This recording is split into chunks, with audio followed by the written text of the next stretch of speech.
Good day, folks, and welcome to the Anorak Review Show with your host, the Anorak. Last time I did something different for a change, and to mix things up a bit. A little top list video dedicated to my favourite characters from the Marvel Universe. And with this, I thought I'd switch over to the big comic book company, DC Comics. Or just DC now, apparently, considering what's been going on lately. Although, to be fair, DC itself does technically stand for Detective Comics, so less redundancy, maybe? Yeah. Well, anyways, let's not waste any further time and just get on to the chase as we jump into my top 10 favourite DC characters. At number 10, Booster Gold. Kicking off the list is a lesser-known superhero, but one that does have something of a cult following. Created by Dan Jurgens, who was also one of the main writers for the famous Death of Superman storyline, good old Booster came to be in 1986, soon after the world-changing event Crisis on Infinite Earths, when he got his very own solo title series. To give a bit of an in-universe history, Booster Gold came from the far future of the 25th century before travelling into our present time. Or at least the present time of 1986. I mean, given the whole sliding timescale thing the big two are more often than not prone to. And soon, Booster would soon join the Justice League, and he's often accompanied by his little floating robot buddy and sidekick, Skeets. Think of Skeets as the love child of C-3PO and 343 Guilty Spark. One thing I came to like about Booster Gold is that he often has a simplistic and uncomplicated viewpoint of morality, society, and the world as a whole. Mostly because I often have a simplistic and uncomplicated viewpoint of morality and society and the world as a whole. And I actually find that a bit relatable. Many writers and even readers may play and pass him off as just being too goofy and dim-witted, although I'd remind you that all comic book superheroes are ridiculous to some way or another. But in actual fact, he just believes that most issues don't need too much thinking in order to be resolved. If the problem is A, then the solution is B, regardless of whatever broad details may come of it. But when he does real research, he'd be open and tries best to understand situations proper and better. It's an interesting mindset, as well as potential for development, as well as a good character flaw that I think many people, myself included of course, can easily relate to. And that's the main reason why he's been granted the number 10 spot. At number 9, Power Girl. Usually an alternate version of Supergirl, specifically from what is considered the Earth 2, Kara Zor-El, usually with just the letter L for some reason, instead of the EL that the main Superman Kal-El and the Supergirl Kara Zor-El have, was created by Wally Wood, Rick Estrada, and Jerry Conwell, the last of which also created the likes of Firestorm, Jason Todd, and Killer Croc for DC, as well as the Punisher, Bill Riley, the Scarlet Spider, and Carol Danvers, the first Miss Marvel for Marvel. And when she was first introduced, she appeared in the 58th issue of All-Star Comics back in 1976, already knee-deep in the Bronze Age. She's after a member of the JSA, the Justice Society of America, and while Supergirl often goes by a dozen human identities like Linda Lee, Linda Danvers, and Kara Danvers, Power Girl consistently goes by Karen Starr. Insert Karen joke here. While she mostly has pretty much the same backstory and powers as the main Supergirl, Power Girl is often depicted as being more aggressive in fighting style, while being more mature and level-headed compared to the main Supergirl, which on top of the unique costume helps her stand out more. Speaking of, I'm sure many people know about the obvious bosom window and how apparently one of the artists, fictionally named Wally Wood, had deliberately made her bosom bigger with every issue as a joke to see if the DC editors would notice at all and tell him to knock it off. Though even then, you folks do realise that kind of women dresses with boob windows are an actual thing, right? It's not entirely unique here. Sure, I can understand if people may find it distracting or annoying, or I agree with them even, but I'm not that big a judge on such a matter. Besides, I think one quote of hers sums it all up best in my opinion. My costume shows what I am. Female, healthy, and strong, and I'm not going to apologize for it. And so, even when she is aware of it, she doesn't let it affect her in any negative way. If anything, she finds strength in it. Now that's female empowerment, if I ever heard or seen such. At number 8, Blue Lantern. Which member to be exact? I don't know, just the Blue Lantern Corps in general, really. One of several Lantern Corps revealed and established in Jeff Johns and Ethan Van Sciver's run of the Green Lantern back in the late 2000s, in the long build-up to DC event Blackest Night. Each of these corps represent a particular color in the electromagnetic spectrum, as well as a particular emotion. The Red Lanterns represent rage and anger. The Orange Lanterns, or rather one remaining Orange Lantern, represent greed and avarice. The Yellow Lanterns, or the Sinestro Corps, represent fear, mainly distilling such in others. The Green Lanterns represent willpower or courage. The Blue Lanterns represent hope. The Indigo Lanterns, or the Indigo Tribe, represent compassion. The Violet Lanterns, or the Star Sapphires, represent love. The White Lanterns represent life. And the Black Lanterns represent death. I guess I like the Blue Lantern Corps the best out of the bunch because not only of how underrated and rather underused they are, although one could say about the other corps that aren't green or yellow, but also what they represent. Hope and optimism for all life in the universe, which is something I definitely agree we need more of it in this day and age. I'd honestly love to see a spin-off about a new original character being given a blue power ring and becoming a Blue Lantern, even if such a potential idea is very unlikely and is just wishful thinking on my part. The closest that comes to mind would be the character of Rowan Kent from the Future State issues, although even then, I don't think she appears in any much afterwards. At number 7, we have a little tie with Beast Boy and Terra. Specifically, I like the incarnations from Young Justice and the classic 2003 Teen Titans animated series as well, mostly out of them being the most well-known versions of such characters. Beast Boy was created by Bob Brown and Arnold Drake and first introduced in Doom Patrol in issue 99, all the way back in 1965, while Terra was created by classic writer Marv Wolfman and later equally great and classic artist George Perez, and introduced in issue 26 of the New Teen Titans in 1982.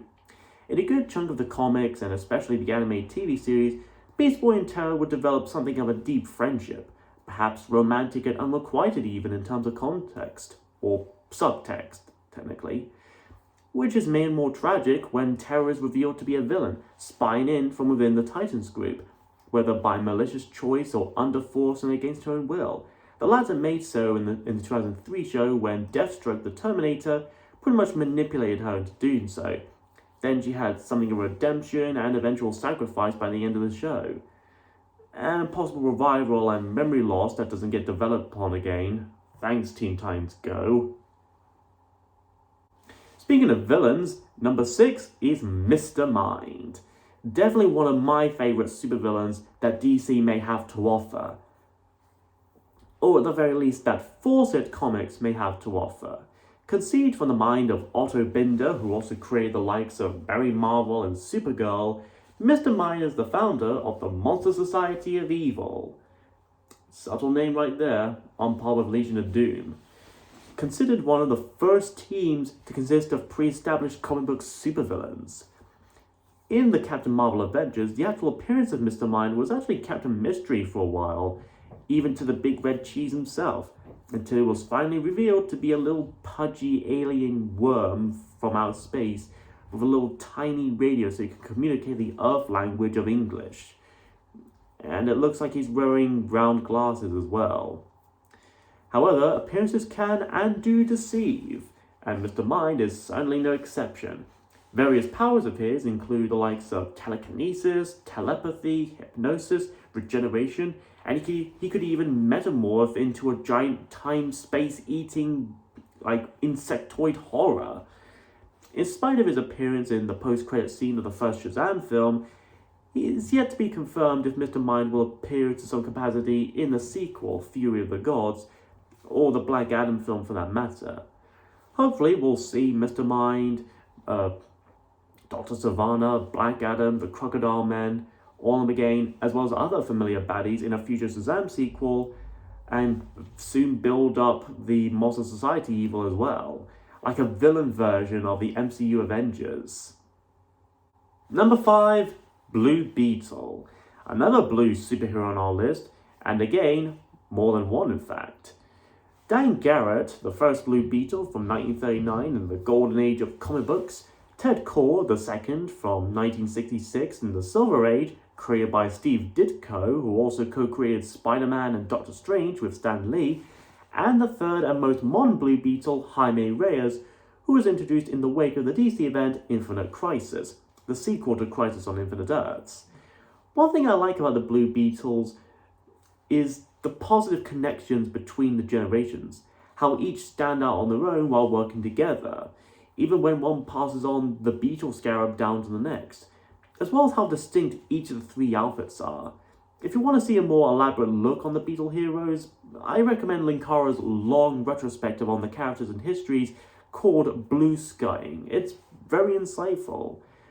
Not to mention, there's the upcoming DCEU Blue Beetle film about Jaime Reyes that's hopefully coming out next year, assuming that doesn't get delayed or cancelled like with Supergirl. At number 4, we have Razor. Created exclusively for the underrated Green Lantern animated series, Razor is a member of the Red Lantern Corps, and possibly one of the more subdued members of such. Like with Beast Boy and Terra, Razor has something of romantic tension with AI robot Aya, or Aya, which he has conflicting feelings for. Soon though, through means of redemption and a little sacrifice from Aya, it's implied by the end that he's been offered a place in the Blue Lantern Corps. Of course, this never got expanded upon due to the show's premature cancellation. Seeing a pattern here? However, his arc would actually continue in all places the Young Justice cartoon, where he had fully become a Blue Lantern, implying that both shows take place in the same universe and continuity, or are at the very least adjacent to each other.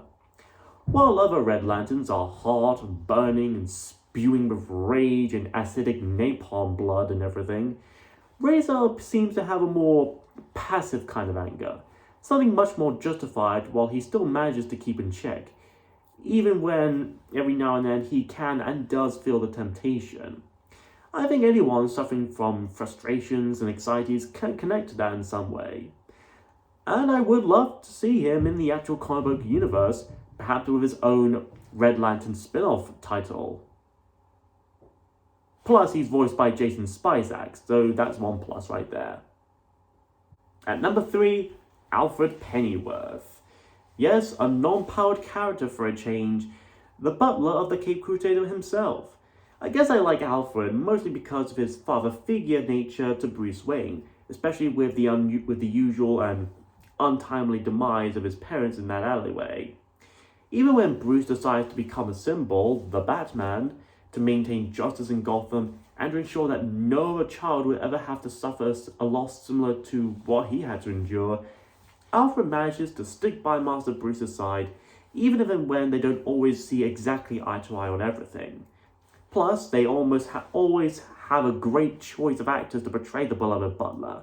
Michael Gough, Michael Caine, Jeremy Irons, Andy Serkis, even Alistair Duncan in the 2004 Batman animated series that I think definitely needs some Child of Love. Plus, Ralph Fiennes in the Lego Batman movie. Boy, that movie was weird, and that's why I like it. But yes, I love Alfred because of his very wise, a lot of his wisdom and nature and all that, and that's why he takes the number 3 spot for me. At number 2, John Constantine, the Hellblazer, the Columbo of the occult and supernatural. Created by the combined efforts of Rick Veitch, Alan Moore, Stephen R. Bissett, and John Totleben, Constantine first appeared in the 37th issue of Swamp Thing back in 1985, before soon spinning off to his own series, Hellblazer. He's dry, snarky, groggy, has a tendency for smoking a lot, yet he cares enough for fellow human life and is willing to do right as much as possible, to keep order and balance in all the magic and nature and everything. Of course, he got his own film in 2004, starring Mr. Anderson himself, Keanu Reeves, and directed by Francis Lawrence, who would go on to direct I Am Legend, Red Sparrow, and the Hunger Games sequels, plus a TV series set in the Arrowverse starring Matt Ryan as the titular detective. Hopefully, if the DCU continues on, we could see a movie about old Johnny and even Swamp Thing as well. Whether he'll be reprised by Keanu Reeves is up for confirmation. Before I get to number 1, I want to give out some honourable mentions that I did want to bring to the list, but I kind of had to squeeze things out a bit. Firstly being the Green Lanterns. Which Green Lantern? Well, any and all of them really. Alan Scott, Hal Jordan, John Stewart, Carl Rayner, Jessica Cruz. A lot of them are enjoyable in my opinion. It's kind of hard to pick which of the Green Lanterns I would like more than the others. Another is Knight and Squire, the British Batman and Robin. Honestly, as a Brit, it's pretty much guaranteed I'll like any character who happens to be a Brit or English. Why else do you think John Constantine and Alfred Pennyworth are on the list? But yeah, having their own brief little mini-series of their own, they're not really well known, even when they're part of the whole Batman of Many Worlds, which is a concept I really find interesting, similar to the whole Spider-Verse thing. Another honourable mention is Larfleeze, or the Agent Orange, the only probably living member of the Orange Lantern Corps, while any others of those he either killed and formed with his life constructs. Larfleeze is pretty much the embodiment of greed and insanity. In a way, he's like the Golem of the DC universe. Poison Ivy. Out of Batman's various popular rogues, Pamela Isley is one I might have to pick, with her iteration in the Batman cartoon series from 2004 being one I remember the most when I was a kid, for classified reasons. Orphan and Spoiler, aka Cassandra Cain and Stephanie Brown, who both had the title of Batgirl for a while before each would eventually form their own codenames and identities. Again, check out Linkaro's retrospective on Cassandra Cain if you want more insight. And lastly, the Sandman. An interesting character and story from the mind of Neil Gaiman that doesn't seem or feel entirely like DC or superheroes in general, yet at the same time easily fits into the overall universe, not unlike Alan Moore's Watchmen, which would also cross over with the rest of the DC universe with Doomsday Clock. And finally, at number 1, the Marvel family. Which family member? All of them. Billy Batson, aka Captain Marvel, Freddie Freeman, aka Captain Marvel Jr., Mary Batson, aka Mary Marvel, Uncle Dudley, aka Uncle Marvel, Talkie Tawny, Hoppy the Marvel Bunny, Petra Pina, Eugene Choi, Darla Dudley, the Lieutenant Marvels, etc. Whether in the Golden Age, the Silver Age, the Bronze Age, the Modern Age, etc. The Shazamily are mostly a group of orphans who were granted the powers of various demigods passed down from the powerful and ancient sorcerer Shazam, whose name happens to be an acronym of said demigods: Solomon, Heracles, Achilles, Zeus, Atlas, and Mercury. And by speaking the wizard's name, these kids can transform into superpowered versions of themselves. So it's kind of like Super Ted in a way. Does anyone remember Super Ted, an old cute little cartoon? I sure do.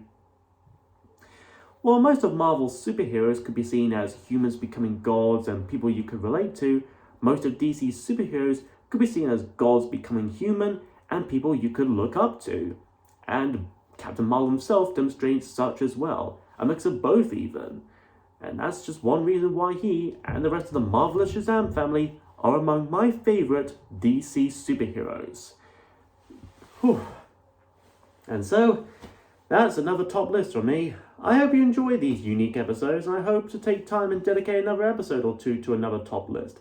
Perhaps one about my favourite cartoons, or favourite animes, video games, Maybe even one or two about favourite songs from a particular band or musician.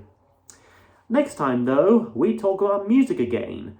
Another debut album, to be exact, by the classic speed metal band Motorhead.